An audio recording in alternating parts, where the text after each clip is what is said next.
एक पागल भिखारी। एक बार पढ़िएगा ज़रूर। जब बुढ़ापे में अकेला ही रहना है तो औलाद क्यों पैदा करें, उन्हें क्यों काबिल बनाएं जो हमें बुढ़ापे में दर दर की ठोकरें खाने के लिए छोड़ दें। क्यों दुनिया मरती है औलाद के लिए। ज़रा सोचिए इस विषय पर। मराठी भाषा से हिंदी ट्रांसलेशन की गई एक सच्ची कथा है।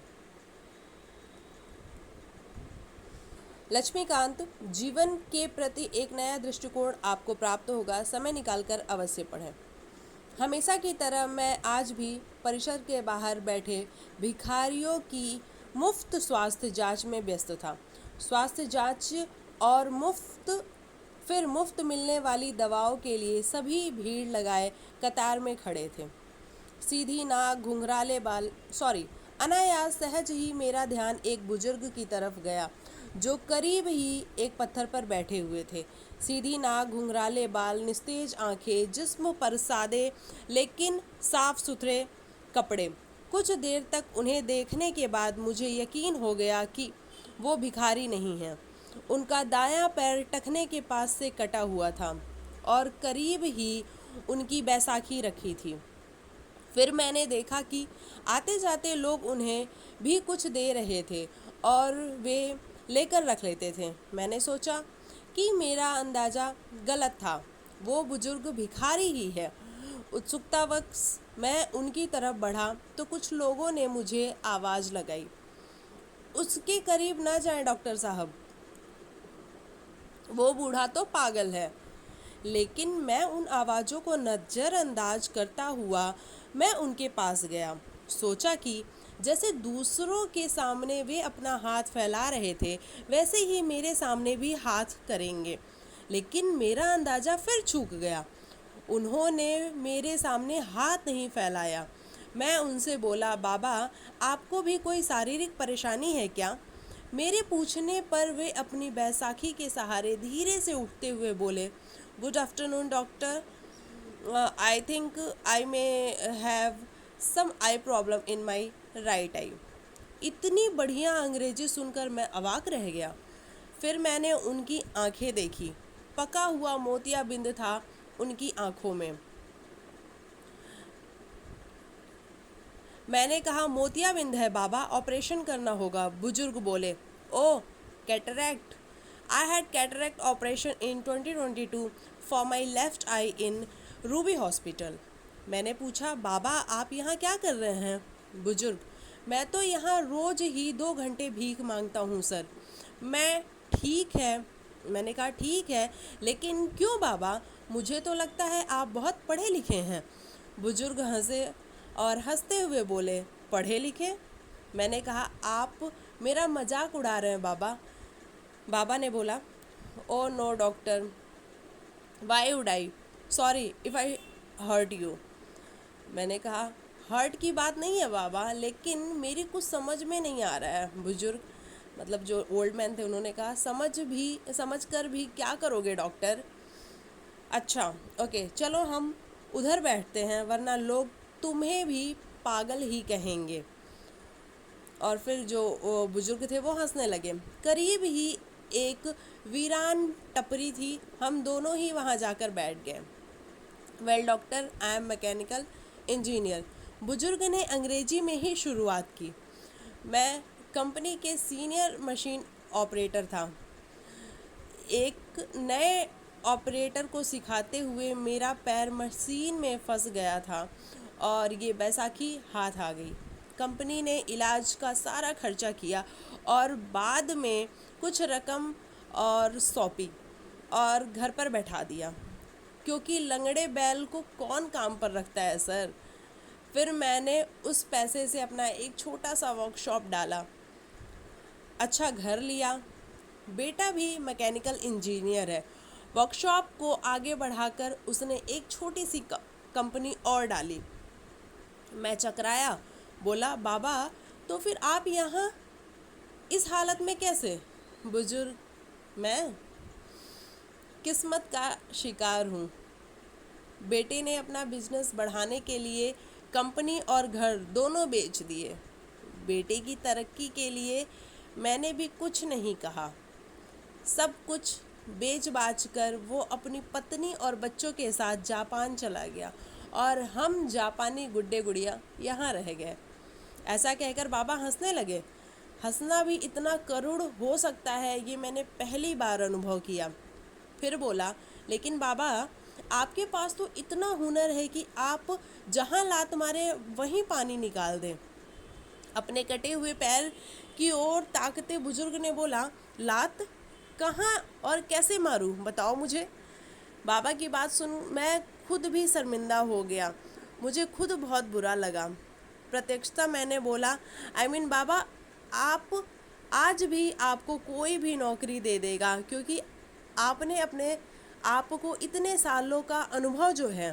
बुजुर्ग, यस डॉक्टर, और इसी वजह से मैं एक वर्कशॉप में काम करता हूँ।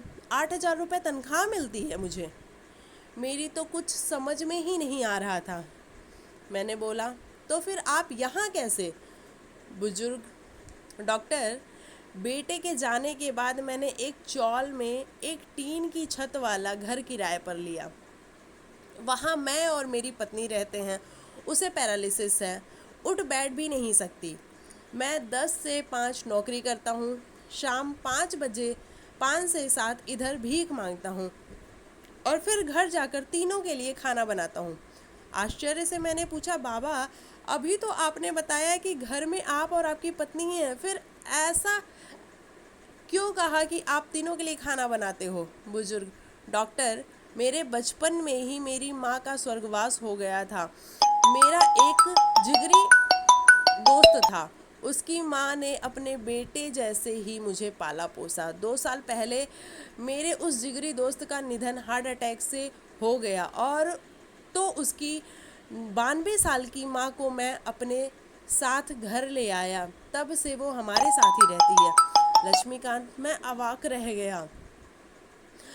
इन बाबा का तो खुद का भी हाल बुरा है। पत्नी अपंग है, खुद का एक पाँव नहीं है, घर बार भी नहीं है।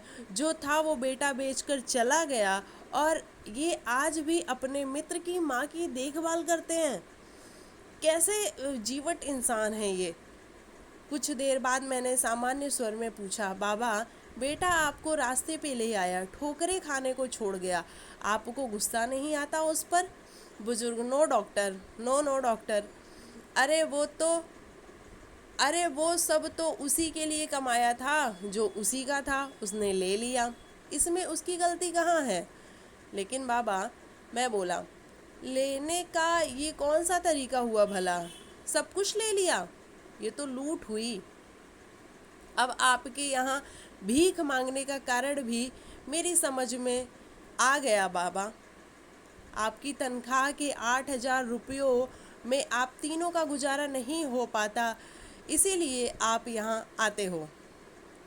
बुजुर्ग, no, you are wrong doctor. 8,000 रुपये में मैं सब कुछ मैनेज कर लेता हूँ, लेकिन मेरे मित्र की जो माँ है उन्हें डायबिटीज़ और ब्लड प्रेशर दोनों है।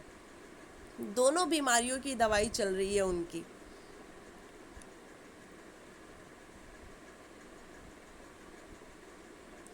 बस 8,000 रुपये में उनकी दवाइयाँ मैनेज नहीं हो पाती। मैं 2 घंटे यहाँ बैठता हूँ, लेकिन भीख में पैसों के अलावा कुछ भी स्वीकार नहीं करता।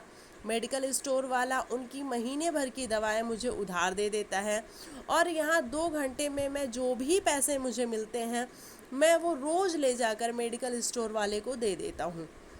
मैंने अपलक उन्हें देखा और सोचा, इन बाबा का खुद का बेटा इन्हें छोड़कर चला गया है और ये खुद किसी और की माँ की देखभाल कर रहे हैं। मैंने बहुत कोशिश की, लेकिन खुद की आंखें भर आने से नहीं रोक पाया। भरे गले से मैंने फिर कहा, बाबा किसी दूसरे की माँ के लिए आप यहाँ रोज़ भीख मांगने आते हो? बुजुर्ग, दूसरे की? अरे बचपन में उन्होंने बहुत कुछ किया मेरे लिए, अब मेरी बारी है। मैंने उन दोनों से कह रखा है कि 5 से 7 मुझे एक काम और मिल गया है। मैं मुस्कुराया और बोला, और अगर उन्हें पता लग गया कि आप 5 से 7 यहाँ भीख मांगते हो तो? बुजुर्ग, अरे कैसे पता लगेगा, दोनों तो बिस्तर पर हैं, मेरी हेल्प के बिना वे करवट तक नहीं बदल पाती, यहाँ कहाँ पता करने आएंगी। और वो हंसने लगे। बाबा की बात पर मुझे भी हंसी आई, लेकिन मैं उसे छिपा गया और बोला, बाबा अगर मैं आपकी माँ जी की को अपनी तरफ से नियमित दवाएं दूँ तो ठीक रहेगा ना, फिर आपको भीख भी नहीं मांगनी पड़ेगी। बुजुर्ग, नो डॉक्टर, आप भिखारियों के लिए काम करते हैं, माँ जी के लिए आप दवाएं देंगे तो माँ जी भी तो भिखारी कहलाएंगी। मैं अभी समर्थ हूँ डॉक्टर, उनका बेटा हूँ मैं, मुझे कोई भिखारी कहे तो चलेगा, लेकिन उन्हें भिखारी कहलाना मुझे मंजूर नहीं। ओके डॉक्टर, अब मैं चलता हूँ, घर घर पहुँचकर अभी खाना भी बनाना है मुझे। मैंने निवेदन स्वरूप बाबा का हाथ अपने हाथ में लिया और बोला, बाबा भिखारियों का डॉक्टर समझकर नहीं बल्कि अपना बेटा समझकर मेरी दादी के लिए दवाएं स्वीकार कर लीजिए। अपना हाथ छुड़ाकर बाबा बोले, डॉक्टर अब इस रिश्ते में मुझे मत बांधो प्लीज़, एक गया है हमें छोड़ के, आज मुझे स्वप्न दिखाकर कल तुम भी छोड़कर गए तो अब सहन करने की मेरी ताकत नहीं है। ऐसा कहकर बाबा अपनी बैसाखी संभाली और जाने लगे। जाते जाते उन्होंने अपना एक हाथ मेरे सिर पर रखा और भरभराई ममतामयी आवाज़ में बोले, अपना ख्याल रखना मेरे बच्चे। शब्दों से तो उन्होंने मेरे द्वारा पेश किए गए रिश्ते को ठुकरा दिया था, लेकिन मेरे सिर